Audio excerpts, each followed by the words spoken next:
Hello dear student, आज हम discuss करेंगे fundamental of mathematics. Fundamental of mathematics basically algebra में एक टॉपिक है जो मैंने डिस्कस किया हुआ था, ठीक है। और फंडामेंटल ऑफ मैथमेटिक्स में बेसिकली इनिक्वालिटी डिस्कस करेंगे, ठीक है। और पूरे फंडामेंटल ऑफ मैथमेटिक्स में हम क्या क्या डिस्कस करेंगे वो सब यहाँ पे लिखी गई चीज़ें हैं, ठीक है। तो इसको है ना सब टॉपिक बोल सकते हैं। पूरे फंडामेंटल ऑफ मैथमेटिक्स में हम क्या डिस्कस करेंगे। देखो, इनिक्वालिटी तो डिस्कस करना है ना, mainly in fundamental of mathematics में। But before to going inequality हम लोग sets of number, mathematical symbol, non negative term, ये सब चीज़ों को देखेंगे क्योंकि इन सारी चीज़ों का फ्रिक्वेंटली यूज़ होगा इनिक्वालिटी में, ठीक है। तो है ना, सेट्स में हम लोग इंटरवल नोटेशन को डिस्कस करेंगे और operation on sets of number discuss करेंगे क्योंकि नंबर के बिना तो मैथमेटिक्स पॉसिबल ही नहीं है ना। और मैथमेटिकल सिंबल लाइक इसको हम लोग पढ़ते हैं बिलोंग्स टू, ठीक है। जैसे ये उल्टा ही लिखा हुआ है, इसको हम लोग पढ़ेंगे फॉर ऑल, ठीक है। इसको इंग्लिश में पढ़ेंगे दिस इम्प्लाइज।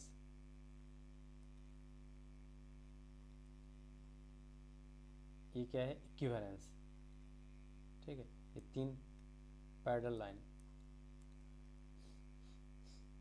ठीक है। और कोई चीज़ें अगर छूट गई तो हम लोग डिस्कस कर लेंगे उसमें, ठीक है। नॉन निगेटिव टर्म क्या होती है, जो कि पॉजिटिव होती है और है ना एंड जीरो होगी।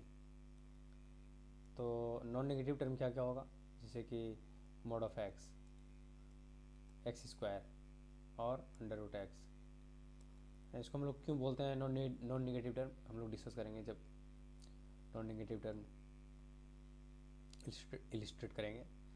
इनिक्वालिटी में है ना, property of inequality, domain of expression, root of expression, sign of expression, linear inequality, quadratic inequality और मॉडुलस इनिक्वालिटी, ठीक है। और फिर लास्ट में स्क्वायर रूट इनिक्वालिटी है। तो हम लोग डिस्कस करेंगे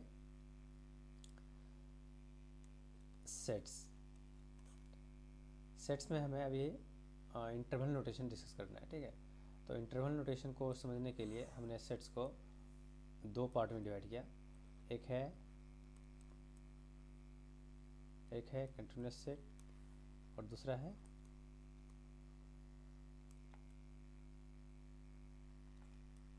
डिसकंटिन्यूस सेट, ठीक है। कंटिन्यूस सेट को 2 पार्ट में डिवाइड किया, क्लोज ब्रैकेट और दूसरा ओपन ब्रैकेट, है ना। और डिसकंटिन्यूस सेट को हम लोग बेसिकली कर्ली ब्रैकेट में लिखते हैं। कर्ली ब्रैकेट, ये ब्रैकेट तो नाम सुना ही होगा, ठीक है। तो कर्ली ब्रैकेट कैसे होती है, ऐसे। क्लोज ब्रैकेट कैसे होती है, ओपन ब्रैकेट ऐसे, ठीक है। तो इसमें जो है दो से ज़्यादा या एक एलिमेंट भी हो सकता है इस केस में, कर्ली ब्रैकेट में। बट इसमें हमेशा 2 ही एलिमेंट होगा, ठीक है। जैसे कि मैं यहाँ पर लिख देता हूँ 3,8, 3,8, यहाँ भी लिख दो 3,8, ठीक है। तो इसमें कितने नंबर होंगे, इन्फिनाइट। इसमें केवल 2 एलिमेंट जो दिख रहा है केवल, है ना।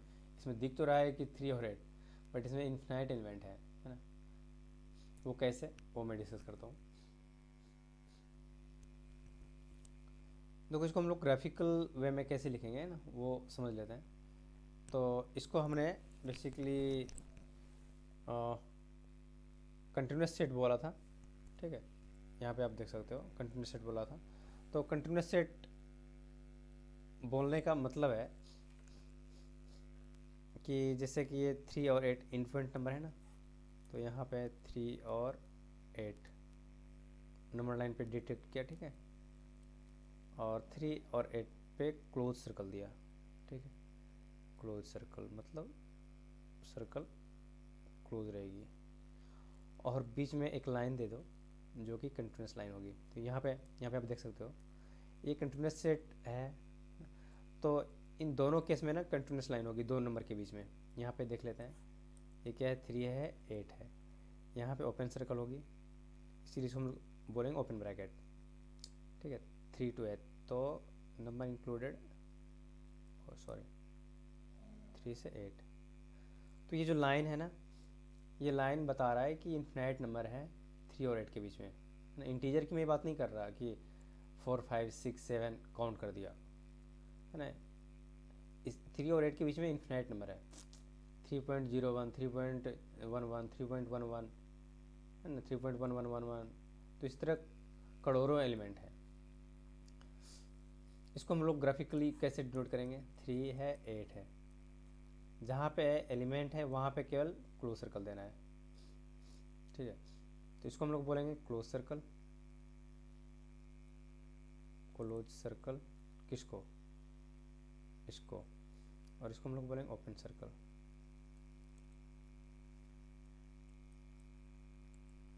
ठीक है, इसको हम लोग पढ़ेंगे कैसे, क्लोज इंटरवल 3 to 8।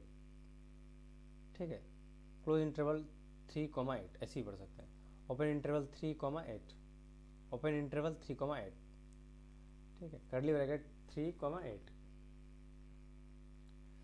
अब इसको अगर हम लोग लैंग्वेज में लिखने की कोशिश करें तो इसमें आप लिख सकते हो है ना, ऑल नंबर्स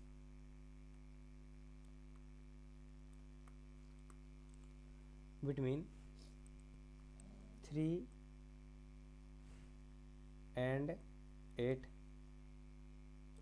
are present। ठीक है, एंड ऑल्सो 3, 8 एंड ऑल्सो 3, 8। इसमें क्या बोलेंगे, ऑल नंबर्स बिटवीन 3 and 8। ठीक है, all numbers are present, all numbers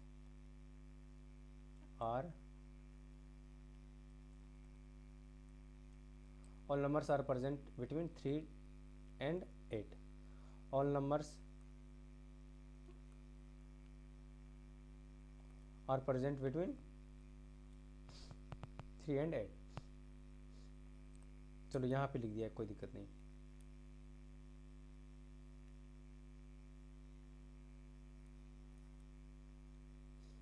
ठीक है, all numbers are present between 3 and 8। ठीक है, यहाँ पे क्या बोलेंगे, ओनली 3, 8।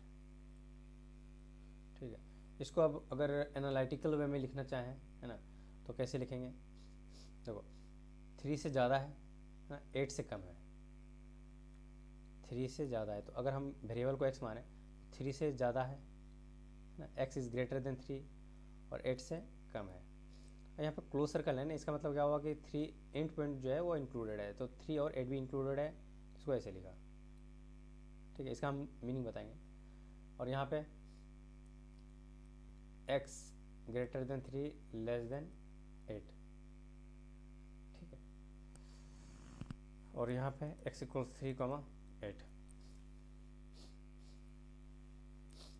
अब क्लोज इंटरवल और ओपन इंटरवल में है ना, क्लोज इंटरवल और ओपन इंटरवल में ये जो ब्रैकेट है ना, ये एक्सचेंज हो सकता है, बट ये कर्ली ब्रैकेट का एक्सचेंज नहीं होगा। जैसे कि 3, 8 है ना, तो ऐसे इसको हम लोग नंबर लाइन पे कैसे ड्रॉ करेंगे, 3, 8। 3 पे क्या है, क्लोज है, तो यहाँ पे क्लोज सर्कल दिया, 8 पे ओपन है तो यहाँ पे ओपन सर्कल दिया, और ऐसे लिखा है ना। तो यहाँ पे क्या लिखेंगे,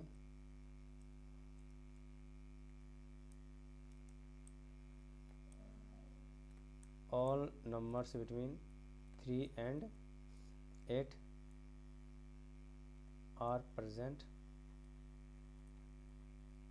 and 3 is included। ठीक है। अब देखो इसको अगर हमने ना यहाँ पे ऐसा नहीं लिख दिया कि 8 और 8,3, ये गलत हो जाएगा, ठीक है, क्योंकि जो छोटा नंबर होगा वो राइट में होगा।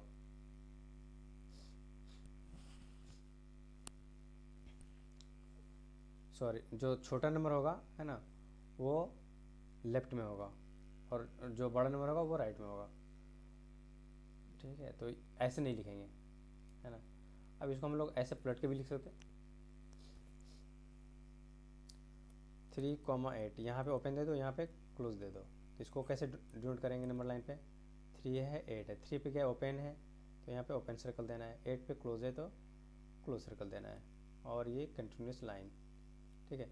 इसीलिए इन दोनों को ना कंटिन्यूस सेट में रखा गया है कि इन दोनों नंबर के बीच के सारे नंबर होंगे, है ना। दैट्स वाई कि ये कंटिन्यूस एक लाइन ड्रॉ किया गया है ना। इसको हम लोग कैसे पढ़ेंगे? ओपन क्लोज 3,8, ओपन क्लोज 3,8, इसको close open 3,8, same all numbers between 3 and 8 are present and 8 is included।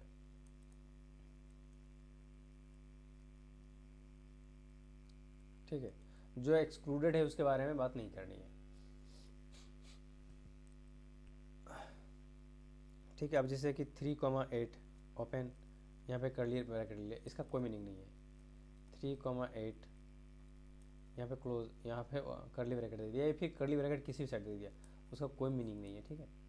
तो बेसिकली कंटिन्यूस सेट में ये जो दो इंटरवल है ना, तो इसके ब्रैकेट एक्सचेंज हो सकते हैं, और उसका क्या मीनिंग होगा वो मैंने डिस्कस कर दिया है, ठीक है।